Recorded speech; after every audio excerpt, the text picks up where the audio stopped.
Opo. Opo. Ano po ang advice nyo kay PRRD?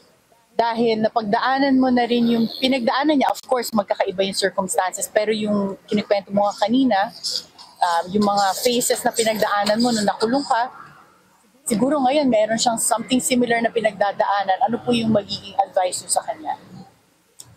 Well, number one na advice ko is, boss, eto na, huwag kang magagalit, boss, ha? Pero ito yung, hindi ko dinasal na makulong ka.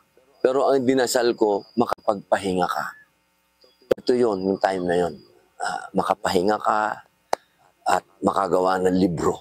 Kasi lagi kong sinasabi sa kanya yun, boss, panahon na para gumawa ka ng libro. Yung ideology natin, maisulat mo. Kasi sa akin kasi si Mayor hindi lang tao. Ideology siya. And the ideology that he represents is what? Wow, ma'am. Change.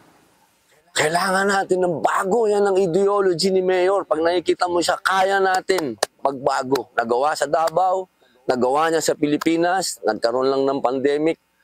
Kaya natin to. Matupad lang yung sinasabi niya. Kaya natin to.